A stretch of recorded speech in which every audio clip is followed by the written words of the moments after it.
Assalamualaikum warahmatullahi wabarakatuh. Waalaikumsalam warahmatullahi wabarakatuh. Bagaimana kabarnya anak-anak semua? Alhamdulillah Pak Guru sehat. Sehat semua ya. Ya.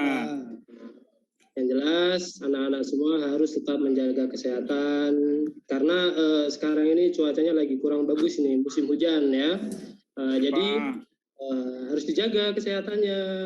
Kalau pulang sekolah, kalau hujan jangan hujan-hujanan supaya nanti tidak sakit, flu, demam, dan akhirnya pada hari besoknya tidak bisa masuk sekolah. Ya. Oke, anak-anak, sebelum kita mulai, silakan salah satu anak-anak untuk memimpin doa. Siapa? Ketua kelas saja Pak.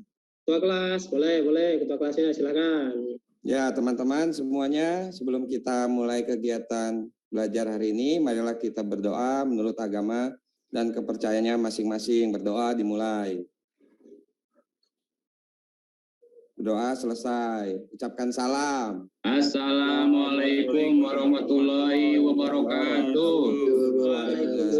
Waalaikumsalam. Ya anak-anak, untuk pertemuan hari ini, Bapak share dulu ya, share screen dulu. Ya,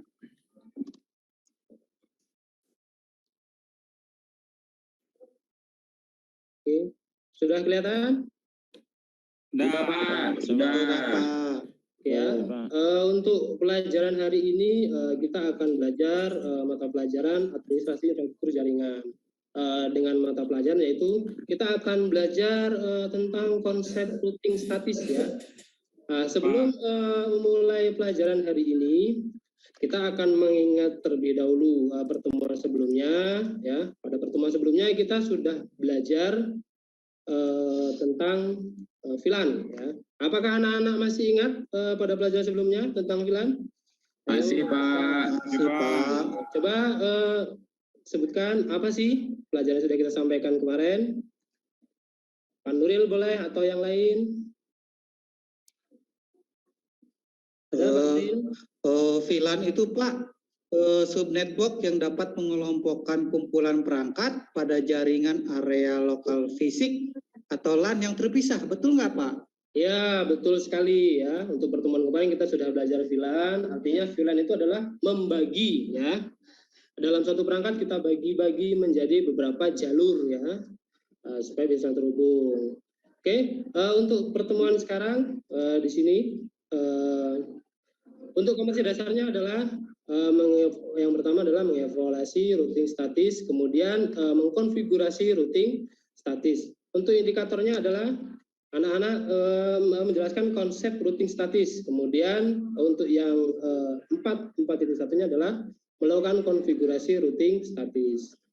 Tujuan pelajaran hari ini adalah setelah mengikuti proses pembelajaran pada model problem based learning, diharapkan anak-anak yang pertama adalah setelah berdiskusi atau menganalisa informasi, peserta didik diharapkan mampu menjelaskan apa sih routing statis itu dengan baik dan benar. Kemudian yang kedua adalah mempraktekkan atau membuat topologi routing statis ya, dengan atau mengkonfigurasikan ya routing statis dengan tepat dan kreatif ya.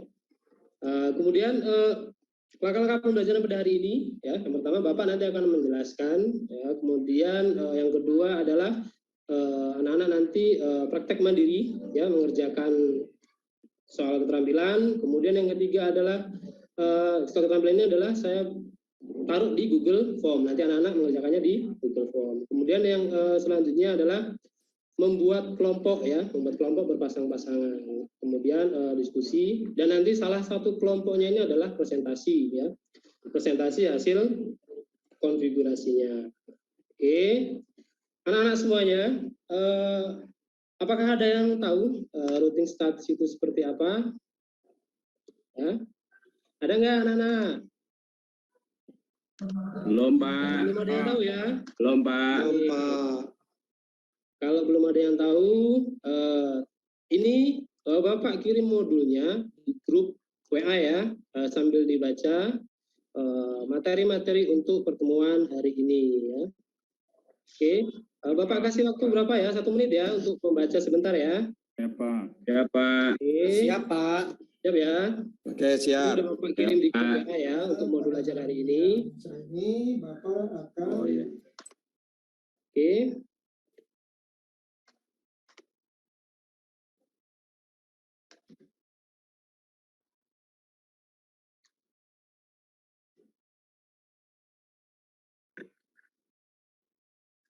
Ya, dibaca ya, jangan mainan HP ya, dibaca modulnya. Oke, saya kira cukup ya untuk membaca modulnya sekilas. Kemudian kita lanjut.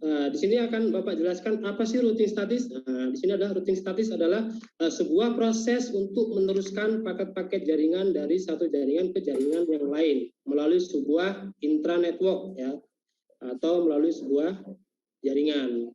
Artinya paket-paket data itu dari perangkat atau jaringan yang berbeda. Ya, misalkan dari lab TKJ atau dari ke lab HP. Artinya berbeda gedung, pasti nanti beda networknya. Kemudian selanjutnya adalah routing statis. Ya. Jadi routing statis ini adalah jenis routing yang dilakukan admin ya atau pengelola jaringan untuk mengkonfigurasi informasi tentang jaringan yang dituju secara manual. Artinya kalau routing statis ini nanti adminnya itu dia melakukan konfigurasinya secara manual ya, tidak secara otomatis. Jadi nanti si admin itu melakukan konfigurasinya secara manual. Oke, supaya lebih jelasnya di sini Bapak akan menjelaskan langsung caranya ya. Cara menjelaskan untuk bagaimana konsep routing statis itu ya. Oke, di sini Bapak langsung menggunakan aplikasi ya, aplikasi atau simulator. Di sini saya menggunakan Cisco Packet Tracker ya. Oke, ini saya ganti dulu. aplikasi yang digunakan, tahu nggak? Mungkin Ya. kalau kamu pernah pakai. Nah, ini ya. Di sini Bapak akan sudah tampil belum anak-anak untuk tampilannya? Sudah, Pak. Sudah, Pak. Nah, di sini Bapak akan menjelaskan routing statis menggunakan router satu ya, atau satu perangkat router. Di sini ada 4 PC ya. 2 PC ini adalah di kelas A, kemudian 2 PC lagi ada di kelas B. Nah, di sini yang perlu diperhatikan, setelah kita membuat topologinya, maka di setiap PC ini harus kita kasih IP ya. Contoh di PC 1 di sini kita kasih IP adalah 192.168.1.2. Kemudian 24-nya adalah subnetnya ya, subnet 24. Kemudian gateway-nya ya, gateway-nya di sini saya buat 1. Kemudian di PC yang kedua, nah, ini IP-nya adalah 192.168.1.3 ya. Ini yang harus diingat anak-anak adalah dalam satu buah jaringan networknya tidak boleh, komputer ini identitasnya tidak boleh sama. Jadi kalau yang di PC 1 dia 2, maka di PC 2 IP-nya 3 ya. Ini adalah network yang kelas A. Nah, kemudian untuk yang di PC 3 ya, di sini adalah kelas yang B. Nah, di sini IP-nya, di PC-nya kita kasih IP-nya adalah 192.168.2.2 ya. Kenapa nggak sama dengan sebelah sini? Nah, inilah ini. Kalau kita buat kelasnya tidak sama, supaya nanti bisa terhubung. Nah, itulah ya salah satu fungsi routing statis ya. Di sini kita networknya adalah 2. Kemudian yang di kelas A itu networknya adalah 1 ya. Kemudian untuk yang di PC 4 di sini adalah IP-nya 192.168.2.3. Ya, ini kelasnya sama ya, kita masih kelas C atau 24. Kemudian gateway adalah 2.1. Nah, ini anak-anak di kelas A ini ya, ini secara otomatis dari PC 1 ke PC 2 ini dia bisa langsung terhubung ya, karena dia satu network. Nah, bagaimana kelas A ini bisa terhubung di network yang kelas Kelas B.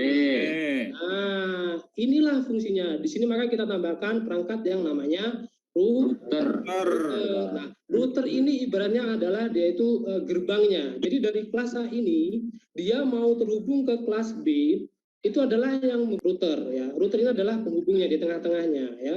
Jadi misalkan dari PC 1 ini ingin terhubung ke PC 3 itu adalah dari PC kemudian ke switch, kemudian dari switch ini terhubung ke router ya. Nah, di router ini di sini kan ada dua interface ya, interface atau port bisa dibilangnya. Nah, untuk interface yang 0.0.0 di sini kita isikan adalah network di kelas A. Kemudian interface yang 0.1 ini diisikan adalah network kelas B.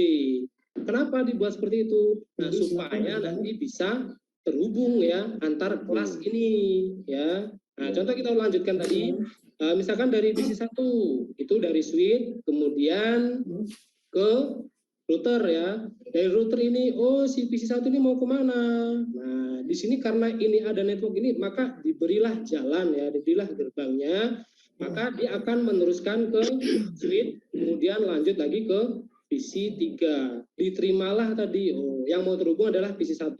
Setelah diterima, maka PC 3 ini akan membalas ya, mengirim kembali pesannya ke PC 1. Rutenya sama dari PC 3 ke switch, ke router, kemudian ke switch lagi yang di switch kelas A, kemudian ke PC 1 ya. Jadi jelas ya. Jadi artinya kalau routing statis itu dia prosesnya adalah seperti itu. Dan jadi dari kelas A supaya bisa terhubung ke kelas B, dia harus menggunakan perangkat yang namanya router. Nah, router inilah yang mengatur atau merouting ya, merouting IP atau network dari kelas A ke kelas B.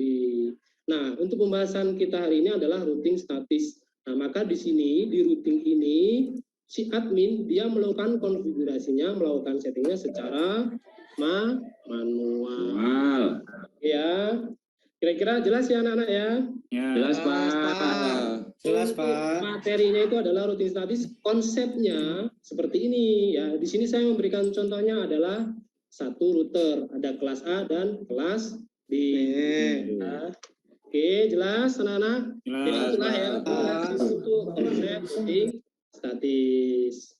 Kira-kira kalau sudah jelas, ada yang mau ditanyakan untuk anak-anak ya? Siapa yang mau nanya? Boleh ya, Siti ya. Nah, kalau untuk routing statis, karena admin itu dia melakukan konfigurasinya secara manual, biasanya dia hanya maksimalnya 5 router ya. Karena kalau dia sudah banyak routernya, misalkan bisa sampai 5 ke atas, kalau dia konfigurasinya manual, itu akan susah ya untuk mengontrolnya ya. Jadi kalau untuk routing statis, router yang biasa digunakan itu maksimal adalah 5. Oke, jelas ya anak-anak ya? Jelas Pak. Pak. Ya Pak, mau tanya Pak. Boleh, Nuril silakan mau bertanya apa? Kelebihan dari routing statis ini untuk apa itu Pak? Nah, kira-kira ini untuk kelebihan routing statis ya anak-anak Ya, siapa kelebihan. yang mau menjawab? Boleh? Ada yang tahu? Saya coba jawab Pak, Pak. Ya, boleh. Budi silakan coba dijawab. Jadi kelebihan routing statis ya, pertanyaan Nuril tadi ya. Ya, Routing statis itu yang pertama beban kerja router terbilang lebih ringan dibandingkan dengan router dinamis. Karena pada saat konfigurasi router hanya mengupdate sekali saja IP table yang ada. Itu yang pertama. Terus yang kedua, setahu saya itu pengiriman paket data lebih cepat karena jalur dan rute sudah diketahui terlebih dahulu. Gitu Pak, itu jawaban saya Pak. Oke ya, betul ya. Itu adalah beberapa kelebihan dari routing statis ya. Yang pertama tadi adalah beban routernya lebih ringan karena untuk konfigurasinya atau tabelnya itu lebih sedikit ya. Kalau ini nih contohnya nih, kita router 1, tabel IP-nya hanya 2. Jadi kalau nanti misalkan routernya ada 2, maka tabelnya hanya 3. Nah, kalau misalkan ini kelebihannya. Kemudian yang kelebihan yang selanjutnya adalah pengiriman paket ya. Karena ini kan kalau misalkan dia statis, ini lebih sedikit kan. Kalau dia PC 1 mau terhubung ke PC 2, itu lebih jelas ya. Prosesnya nggak terlalu Lama. lebih cepat prosesnya. Oke, ada lagi yang mau bertanya? Ya. Nah, biasanya ini kalau nggak ada yang mau bertanya, kalau ada anak yang bertanya kelebihan, ya pasti ada juga yang bertanya tentang Kurangan. Ayo, siapa kira-kira yang tahu kekurangan dari routing statis? Siapa yang mau jawab? Siapa? Saya Pak. Boleh, ayo Nuril, silakan. Saya Pak. Arif Pak, Arif. Arif. Pak. Oh, Arif ya. Boleh, Ya. boleh. Kelemahan routing statis ya Pak. Ya, Yaitu betul. administrasinya cukup rumit dibanding yang dynamic routing Pak. Khususnya jika terdiri dari banyak router yang perlu dikonfigurasi secara manual. Nah, selain itu juga kelemahannya tidak ada toleransi kesalahan. Jika suatu router down, maka statis tidak akan memperbaharui informasi dan tidak akan menginformasikan ke router yang lain, Pak. Itu Pak kelemahan routing statis, Pak. Ya, betul sekali ya. Itu tadi adalah kelemahan ya, beberapa kelemahan dari routing statis. Yang pertama, kalau routernya banyak, maka kerjanya akan lebih banyak ya. Nah, itu kekurangannya. Jadi kalau mau lebih mudah, kalau misalkan routernya banyak, dia menggunakan routing Dinamis. ya. Kemudian kalau ada perangkat yang down atau rusak ya, perangkat routingnya ini, maka dia tidak akan mengupdate sendiri ya. Kita harus memeriksa lagi di mana yang down, di mana yang rusak ya. Itu adalah salah satu kekurangan dari routing statis ya. Paham anak-anak semua? Paham Pak. Nah, itulah ya. Jadi untuk pembahasan routing statis tadi sudah juga ada yang menanya kelebihan, kekurangan ya, jumlah routing ya. Oke, kalau sudah ada yang mau bertanya lagi nggak? Nggak ada ya. Cukup Pak. Kalau nggak ada, tadi juga anak-anak sudah membaca untuk modul ajarnya. Oke, untuk selanjutnya adalah anak-anak sekarang akan mengerjakan untuk LKBD keterampilan dulu ya. Nah ini anak-anak udah saya kirim linknya di Google Form ya. Silakan anak nanti membuka Google Form, silakan diisi ya di Google Formnya. Saya kasih waktu nih ya, karena soalnya cuma 5, maka saya kasih waktu 1 menit saja ya. Cukup ya anak-anak ya, kalau 5 soal. Iya Pak. Pak. Cukup ya. Cukup Oke, Pak. silakan saya tunggu. Oke.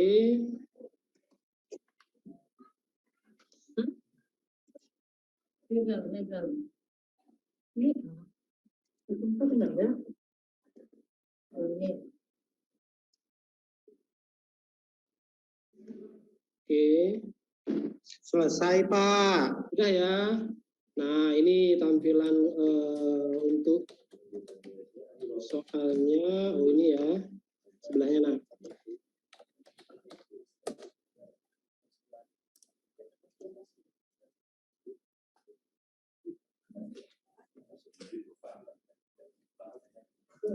Oke, aduh nah ya, ini agak ngeheng ini laptopnya.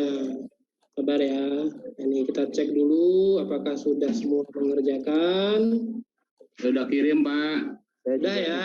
Nah, Oke, kita cek. Oh, ini sudah ada 3 yang sudah mengerjakan ya. Nah, oke, ini ya. Nanti langsung dia keluar nilainya. Oke, cukup ya untuk keterampilannya. Oke, untuk yang selanjutnya adalah kita akan mengerjakan keterampilan ya, tadi pengetahuan ya. Oke, untuk pengetahuan di sini silakan anak-anak membuat kelompok berpasang-pasangan ya. 4 boleh, 5 boleh ya. Kemudian LKPD-nya sudah saya kirim ya nak ya di grup WA tadi ya. Kerjakan LKPD dengan kelompok, kemudian silakan diskusi. Kemudian nanti mempresentasikan ya. Ini saya kasih waktu 1 sampai 2 menit ya untuk mengerjakan keterampilan. Oke.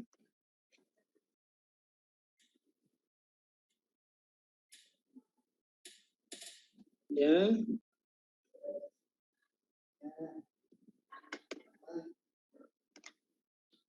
Oke, kira-kira cukup ya, 1 menit, 2 menit ini untuk keterampilannya.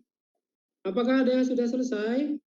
Dikit lagi Pak, dikit lagi Pak. Dikit lagi ya. Oke, Bapak tunggu ya. Bu Siti sudah selesai belum? Bu Siti kelompok 1 ya? Ya, bareng dengan Pak Ihsan ya. Ya Pak, ya. Oke. Itu Pak.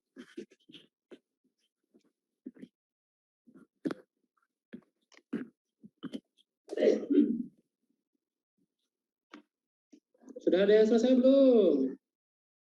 Saya sudah Pak. Oke, kalau sudah, Kelompok kita udah. kalau sudah silakan ditampilkan topologinya, kemudian dijelaskan ya. Oke, silakan Pak Stop. Silakan di-share dulu. Izin share ya Pak. Ya, silakan. Baik Pak, sudah terlihat? Ya, terlihat. Untuk anak-anak yang lain sudah kelihatan belum? Sudah Pak. Oke. Baiklah, kami dari kelompok 1 mempresentasikan hasil pekerjaan yang tadi kita buat. Ya, di sini kita membuat topologi dengan 2 switch dan 2 router. Routernya kita ada 2. Ini ada 2 gedung, ada gedung TKJ dan ada gedung OTKP. Dapat kita simulasikan bahwa pengiriman data dari PC1 ke PC3 itu adalah harus melalui 2 router dan 2 switch. Misalnya kita mau ngirim data dari PC1 ke PC3, maka kita harus melewati switch, router TKJ, router OTKP, dan switch, serta akan dibalikkan kembali datanya, dikirim ulang ke PC1. Mungkin seperti itu Pak, presentasi dari kami Pak. Oke, betul ya. Nah ini sangat bagus sekali, ada pemisahnya antara gedung TKJ dan gedung OTKP. Betul sekali ya. Di sini karena untuk LKPD-nya adalah kita membuatnya adalah 2 router, ini sudah benar ya.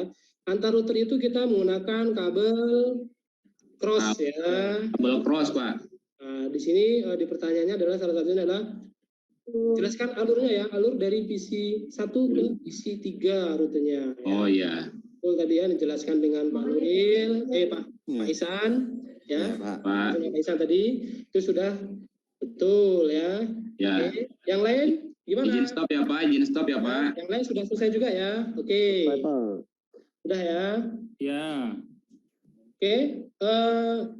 Itu mungkin ya untuk pertemuan hari ini ya, anak-anak untuk pertemuan hari ini itu ya kita sudah belajar tentang routing statis ya. Oke. Dari pertemuan hari ini mungkin ada anak-anak yang ingin memberikan kesimpulan ya untuk pelajaran hari ini. Siapa? Boleh salah satu? Saya lagi Pak. Saya. Oke. Budi untuk memberikan kesimpulan untuk pelajaran hari ini. Jadi setelah kita belajar pada hari ini, jadi saya dan teman-teman jadi tahu fungsi utama router itu adalah merutekan paket atau informasi. Sebuah router memiliki kemampuan routing, artinya router secara cerdas dapat mengetahui kemana rute perjalanan informasi atau paket akan dilewatkan. Apakah ditujukan untuk host lain yang satu network ataukah berada di network yang berbeda. Jadi jika paket-paket ditujukan untuk host pada network lain, maka router akan meneruskan ke network tersebut. Tapi sebaliknya, jika paket-paket ditujukan untuk host yang satu network, maka router akan menghalangi paket-paket keluar. Itu Pak, itu simpulan dari saya Pak. Oke ya, nah betul sekali, pinter-pinter anak-anak ini ya. Jadi sudah tahu ya fungsi atau cara kerja dari routing statis. Oke, anak-anak, ada yang mau ditanya lagi untuk pertemuan hari ini? Tidak Pak. Tidak, Pak. Sudah ya. Pak.